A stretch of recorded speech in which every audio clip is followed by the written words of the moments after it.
Shai by Hashem Rachah HaKodash. Double honors to the apostles and elders at Great Millstone. Peace, blessings, and salutations to the hopefully elect. It's the brother Isaiah with the Pittsburgh GMS camp, coming at you with another lesson through the spirit and power of Yahweh by Hashem, Yahweh Shai by Hashem Rachah HaKodash. Lord willing, this lesson is edifying. And basically this is just through the spirit of different things I've been watching, and seeing, lately, and it's going into basically various topics on the characteristics of E, as pertaining to these times, really in all times, but definitely pertaining to these times. So I guess I'll start off with, the brother at camp, Ariella, the camp head, Ariella, he was speaking of, he always mentions that series, the Borgias, all right, the Borgias, the first crime family, and basically, they kind of show you the Borgias' rise to power. Now, I don't know how much of it is dramatized and things of that nature, but it definitely shows you, the wickedness of E, all right, and the things that this nigga does, and how he rose up into his position, okay, in the Roman papacy, because we spoke about it at camp of how this devil, he, under the name of Christianity, all right, he did much wickedness, and it really shows you more when you're looking at that series, the Borgias, of how this nigga Rodrigo, which came to be called Alexander Sextus, Pope Alexander Sextus, all right, he did so much wickedness under the guise of being a servant of God that it's like he deceived himself into thinking that he was righteous. Like the scriptures tell you, thou thoughtest that I was altogether such a one as thyself. All right, in that movie, in that series, man, he was like justifying it, like, we are the servants of God, we shall get the vengeance. Man, them niggas was straight wicked in there. You know what I'm saying? Like, they was doing all manner of wickedness. And it just goes to show you the nature of Edomite, of Edomites. Now, before I get too much deeper into that, I want to speak about this other situation I saw. There was this situation where this Edomite woman, she was choking to death to show you the nature of Esau, how ungrateful this nigga is. For the lack of oxygen. And this man came in here and helped you, probably the only reason you are still alive. And you bring a lawsuit against him? Really? For your broken ribs? There's something called the Good Samaritan Law. And the Good Samaritan Law encourages all of us to help someone in peril and not be held liable for it later.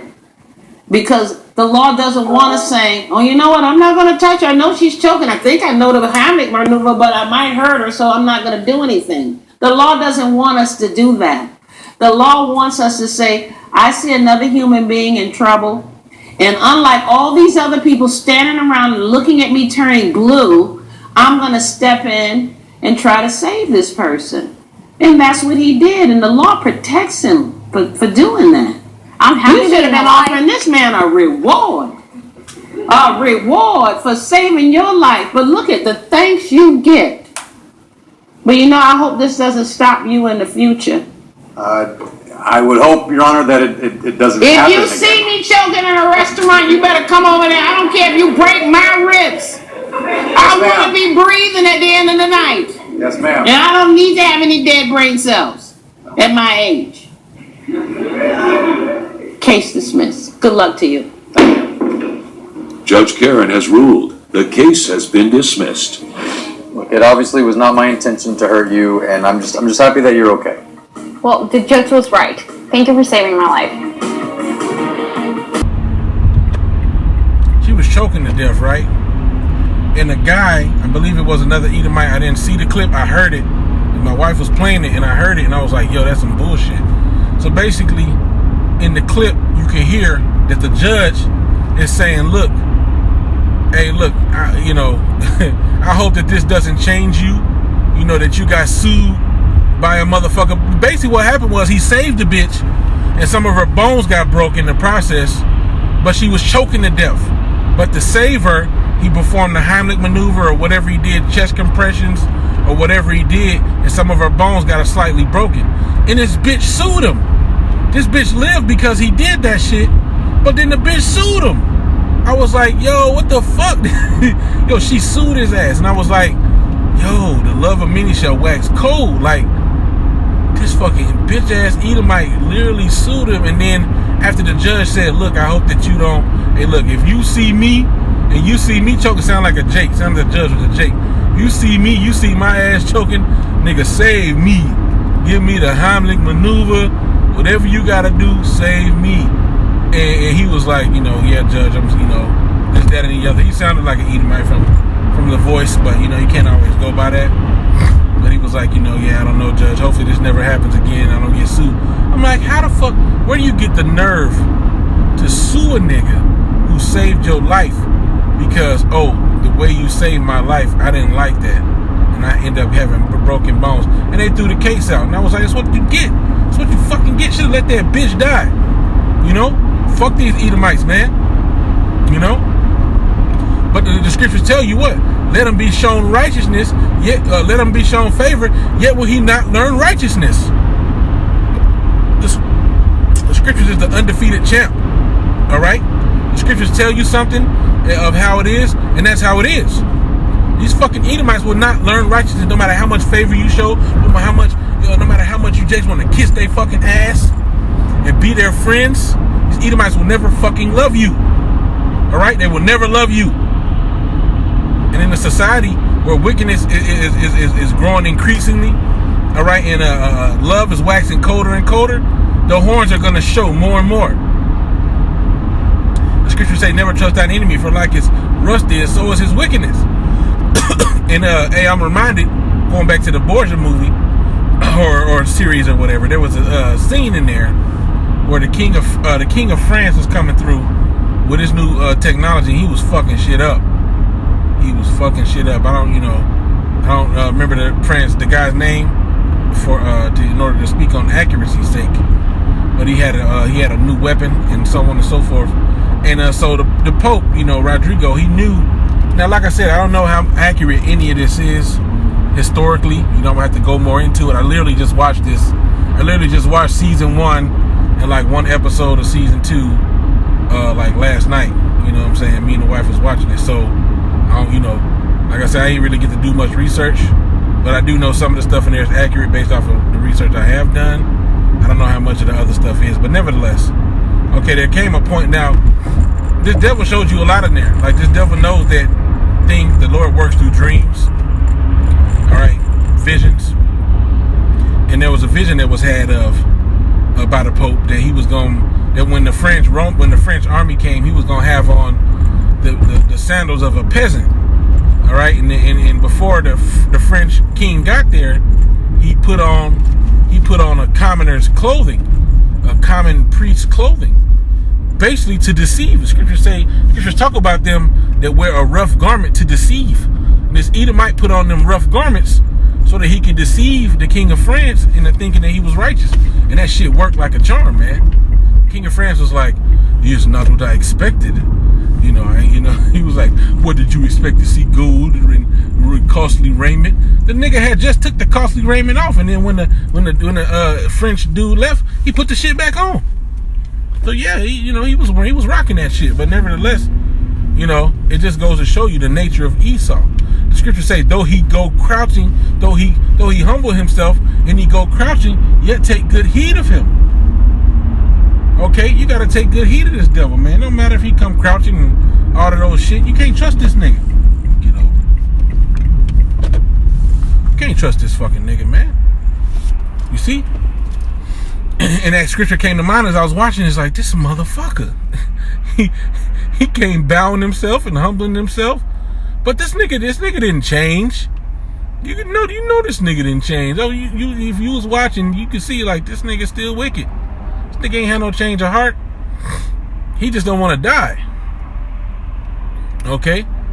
Which, hey, man, it was a wise thing for him to put on those clothes. You know what I'm saying? They were very, the scriptures say, be wise as a serpent, harmless as a dove. As the scriptures tell you also that the serpent was the most subtle beast, most subtle beast of the field. Okay, the most subtle of all the beasts of the field. All right, and which he was not a snake. Okay, he was a human being. All right, he was a very subtle and cunning human being. All right, and who inherited his will? Who inherited those attributes? Esau, Edom, the so-called white man. They're very slick and forked tongue. All right, you can see it upon their countenance. Look at Fraudster, Frosty, Frosty. Let's call him Frosty. Okay, or Fausty. You know the guy's name, man. The nigga's coming with this information about the thing, about telling you all these, all these falsities about that thing. So anyway, I ain't gonna dwell too much on that, but I just thought that was crazy, man. Whenever they showed you the spirit that was on this nigga, man, that nigga was like, that nigga was he switched quick as hell. Cause the thing is, everybody abandoned him, and he knew, like, man, this nigga gonna kill me. He knew not to be on no bullshit, and he changed his tune real quick.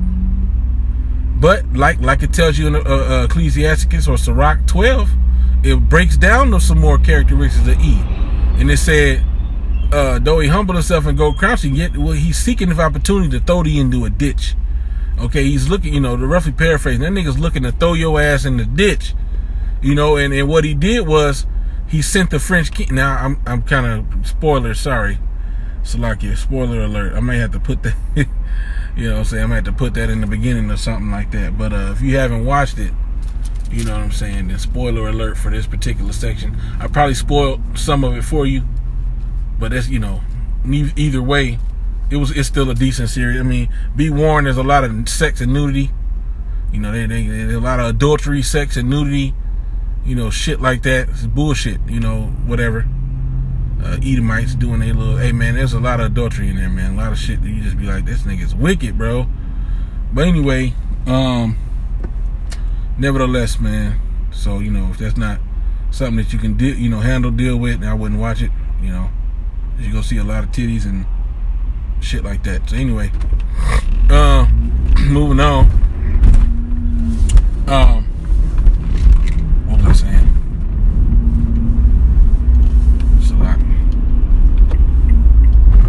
Yeah, but this devil, man. Yeah. So going back into Ecclesiasticus 12, the water Yahweh Shemel Shah.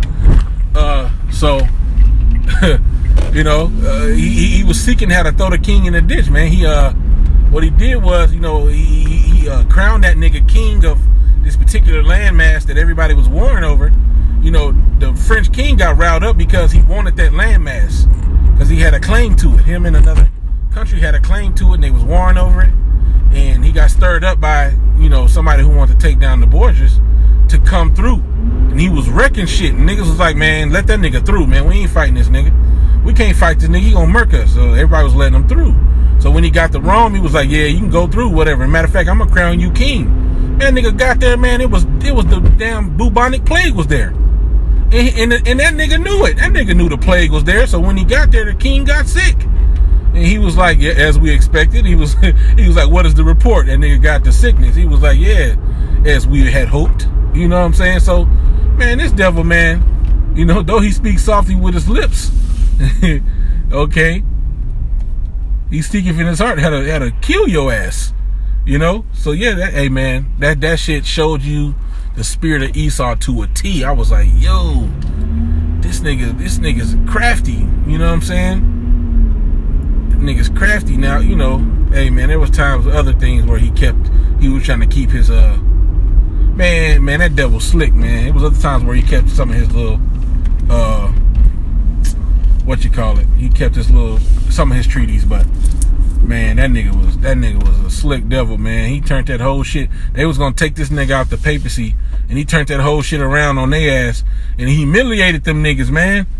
That shit was crazy, bro. That's why scripture tell you be wise as a serpent, harmless as a dove, because, there's some, Yahweh Shai was very slick and wise, with certain situations he was put in. You know what I'm saying? But this devil, man, never trust thine enemy, man. For like his wickedness is like his rust, so is his wickedness. Okay, take good heed of him and beware, and thou shalt be unto him as if thou hast wiped a looking glass. Wipe your glasses off. Pull out that magnifying glass and scrutinize this nigga. That nigga ain't righteous. Look closer. That nigga's a devil.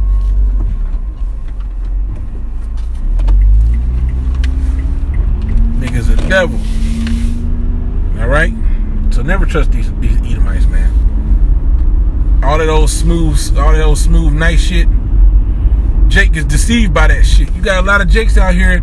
I seen this post from these niggas, and I think I spoke about it before. This nigga I know on the social media, because I used to go to church with this nigga back when I was still going to Christian church, before I found out I was an Israelite. So now through mutual, acquaintances, we friends. This nigga gonna post this shit about if white people are so bad, then why are all they married to him? And you got a bunch of coon ass niggas hugged up with E. Now we know everybody that look like E ain't E, but just for sake of speaking about it, so what if a few niggas got with Massa? What that mean? A few bed wenches and bucks, whatever you want to call them. A few bed wenches got with with Massa. And a few so-called, Negroes or whatever got with Edomites. What that got to do with anything? That make them good people? That make Edomites good people? Because, no, man. Sexual relations and all that shit don't change the nature of this devil. Still a devil. You see? So anyway, man, that's just so like I ain't get a chance to post nothing yesterday. For various reasons, but I figured I'd go ahead and go in on this real quick so I can post it. But I'm gonna go ahead and end it there. I'm gonna give all honor, glory, and praises to Yahweh, by Hashem Yahweh Shai, by Hashem Rakah HaKodash. Double honors to the apostles and elders, a great millstone, peace, blessings, and salutations to the hopeful elect. That I want to say Shalom, Bible Ball.